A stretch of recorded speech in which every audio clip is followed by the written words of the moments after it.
Robin. You're listening to Opie and Anthony. Opie and Anthony. On the virus.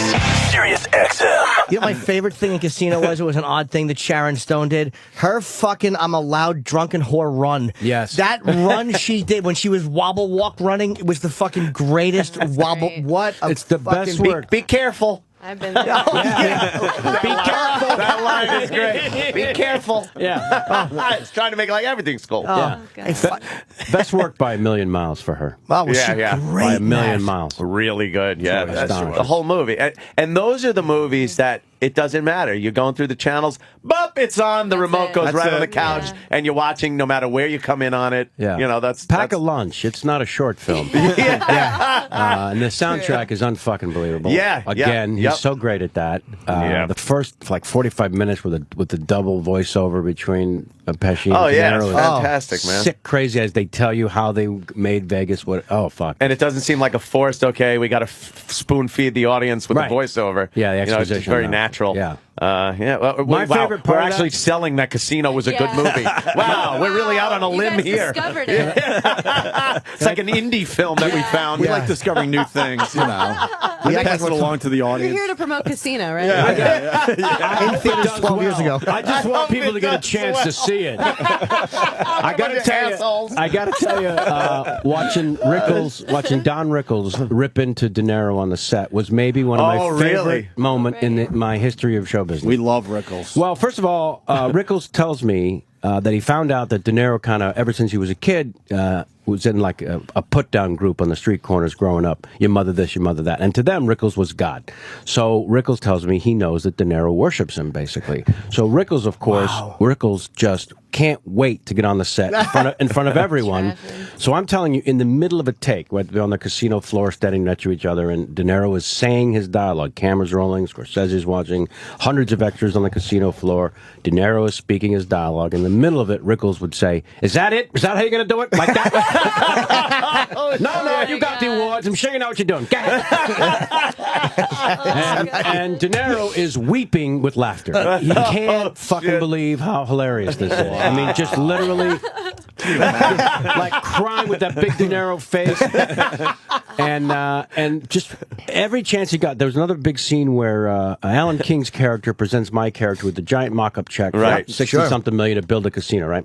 So there are these dais tables and a little podium, and I'm sitting there, and Rickles and Alan King, and we're waiting for De Niro to join us to shoot the shot. And there's like 100 extras portraying the press corps that are capturing this moment. And they're standing around, milling around while we're waiting. Well, Rickles has got a captive audience, so he starts hammering these extras. What do you make, $40 a day in bad fish off a truck? Good for you. And he's just hammering them, and they're loving it, and everybody's laughing. Sure. He goes off for maybe 15 minutes, and finally he settles down into the chair, and he's just sitting there for a second. And just then De Niro walks on the set, and Rickles lunges back at the microphone, pointing at the extras, saying, "All right, which one of you said he's gay? He's here now." And again, De Niro just stops, makes the face, and he's laughing like a fucking child. It was sick, incredible. Is there a line that Rickles had about it? Because he was talking about how boring De Niro was. He was fucking with him, and he said, "I watched a fly die on his face." Is that Rickles' line? Yeah, that sounds right. Pesci did not like it, by the way. Really? No, didn't care for it. Because Rickles would literally go after him in front of 300 extras, and it was just too... he said to... I think he said to Pesci, he was so short that he was going to ride him around the set like a Shetland pony. Yeah, I can see how Pesci just Hollywood did like not that. smile and said, yeah, no, I get it. I'm a midget and you're a genius. Go fuck yourself. But I mean, he was serious. He wasn't going for, oh God, that was odd. That was a quiet moment. Holy shit. Yeah, Wow, yeah. why didn't he? How would you? Exactly. How do you not? How do you? It's feel- Rickles. honored. All he does is attack people. Yeah. No, it was a tremendous. Yeah. Hanging out with him probably was my favorite part of the whole experience, to be honest with you. Amazing, Rickles, because you talk yeah. about Mount Rushmore, forget it. Sure. That's it. Was he thrown by Pesci's snub, or he didn't give a fuck? Oh no, he kept going after him. Yeah, you could just tell. The more by Joe that point. fought it, the Great. harder he came after him. You know what? If you're not afraid to attack Sinatra in the Exactly. fucking late 50s and early 60s, Exactly. you Yeah, don't yeah. care about Yeah. Pesci. Yeah. He really didn't. We played on I loved his fucking going after Reagan at the Oh, inaugural. that's genius. My favorite, too. There's never been a harder audience than 10,000 people at Reagan's inauguration, and he went out and he murdered. Yes. Yeah, he's as fearless, I believe, as any comedian's ever been in history. I really do. It's I really good. do. We all talk shit, but he would do Right. it to Sinatra when the mob was in the audience. Just absolute balls on Rickles. making mob jokes. Yeah. It's amazing, man. Is he looking? He would always say that. Is he looking over here? Alan King was great too. Yeah, well, not to Rickles. Rickles did not suffer Alan King well at all. Really? What do you mean? Yeah. Well, he would just say, did he mention the Kennedys?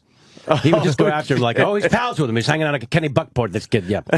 He really went after him. Alan King? Also. Yeah. You could tell there was like an old rivalry or something. Something between going them. on there. It was cool. Old It was school. actually cool. Yeah. Because we all went out to dinner and Rickles was just put out the whole time. It was hilarious. Wow. So Damn. De Niro loved being teased. Loved it. In front of everybody? Loved it because he loved Rickles more than God. It was unbelievable. I mean, Rickles was right. He had worshipped him his whole life, which is a bizarre connection. That is kind of odd, You'd yeah. never connect those dots, but apparently De Niro told someone. He said, "You don't understand. When I was a kid, this was a guy, and they would hang out on the street corner, and it was either a doo-wop group or a put-down group. Those were the two peer groups in De Niro's day, and one was."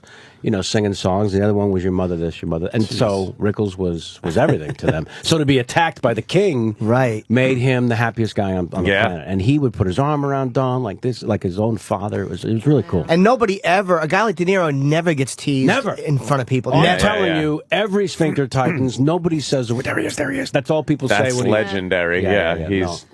It was like literally the single number one on the list of who should Rickles not attack.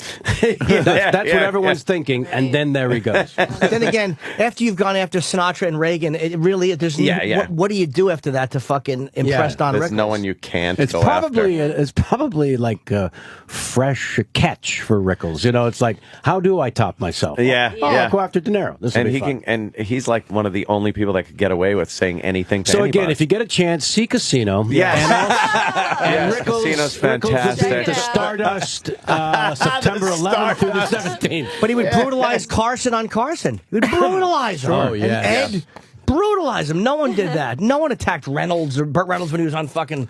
And I love watching those old fucking clips. I watched the old clips of Carson. I wound up buying one of those sets. They're amazing to watch. The guys out there smoking, drinking. Like Dean Martin had come to sit down, and they're just drinking and smoking out there. It's like, no one can do that anymore. It's pretty What'll great. the children think? Who gives a shit? These guys didn't care. No, they really didn't. No. You also have a very well put together podcast. Oh, thanks, man. It's on Ustream, I think you're on, right? We go live every Sunday, and it's long form, one-on-one kind of Charlie Rose with a sense of humor. It's great. It looks really good and thanks. sounds good. Because I mean, out of 10,000 webcasts, I know. You can get maybe one that looks and sounds good. Yeah. Fuck the content. I'm just saying something that doesn't look like a 1995 webcam. Yeah. So and I've checked out a few episodes, and it's really well done. Oh, thanks. Search it out on Ustream. Yeah, that's really good. Yeah. What any movies coming up? Or well, there's Red State, of course. And then another one, a big stupid studio comedy. But it's got pretty good. It's Steve Martin, Jack Black, Owen Wilson, and Rashida Jones, and Angelica Houston, Diane Weiss, Joel McHale. They couldn't get anybody. Jesus Christ. And the same guy that directed Devil Wears Prada. And so it's called The Big Year. And that's about the exciting world of bird watching. Oh, yeah, I heard about that. Yeah, see, it's funny already. The exciting world. You've heard of this, Amy? Yeah, Steve Martin did my, I should have said that. Steve Martin did my Fuse show, and he was talking about how he did that movie. And he said it was awesome. He's like, big bluegrass guy. And Huge. Yeah. Yeah, the strangest thing ever happened. I ended up playing Carnegie Hall because of Steve Martin was doing this James Taylor 120th year anniversary show. Yeah. And,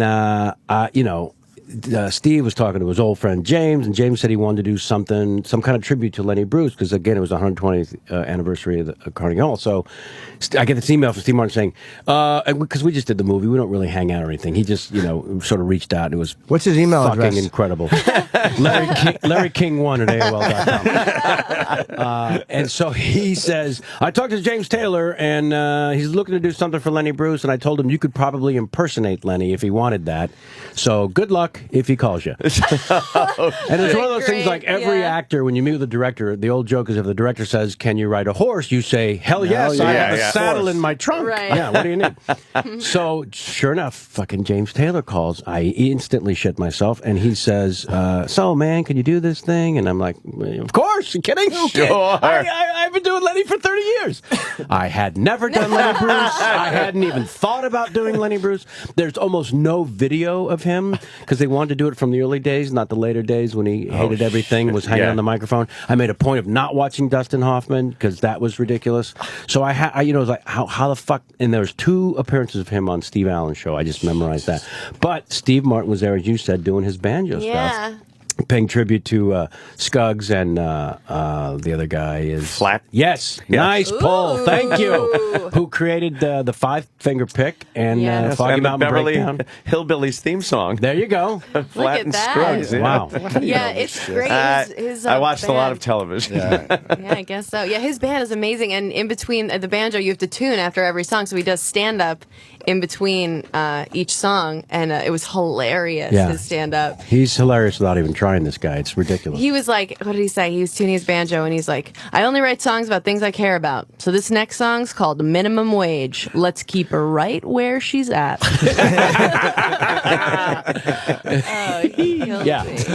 Yeah, no, his stand-up is crazy hip, and same thing between his songs. He shocks the hell out of you. Bird watching. Yeah, right? The exciting world. It's funny, the only bird watching movie I ever really enjoyed was The Woodsman. Oh, what a today I saw a parrot. Yellow belly sapsucker. Oh, man.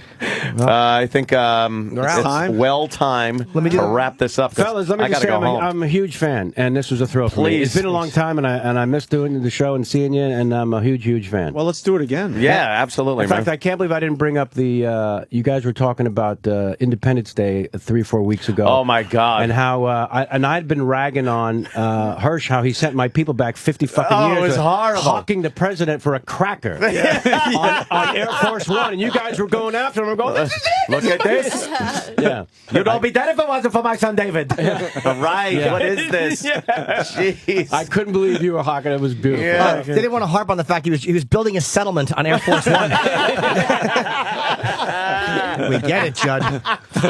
Anyways, this is the thrill for me. Thanks. Well, thank you, man. That's fantastic. Sure. Caroline's tonight and tomorrow. Yes. Kevin Pollak. He's going to kill, obviously. Yeah. So if you get a chance, see Casino. Yeah. Casino. It's new movie. It's opening Friday. Next Friday. It's great. And Shuma. And Amy's the very, very funny Amy Schumer. And lovely. And lovely, of course, but sexy. Doesn't matter on iTunes. It's all funny. Vivacious. It's called Cutting. Beatable. Molestable. On iTunes. Rappable. Rappable. Yes, very rappable. You could pick up a copy of Despicable, and you could pick up Cutting. Cutting is and we Amy's find CD. out in the last track, I believe, why it's called Cutting. I know what it means. She really teased us. And if you like buy that. both Jimmy and my CD at the same time, we'll come to your house and fist you. You get a bulk It's a deal deal. and a Yes. fist It's a thing. great deal. Even if you don't. Wonderful. Yeah.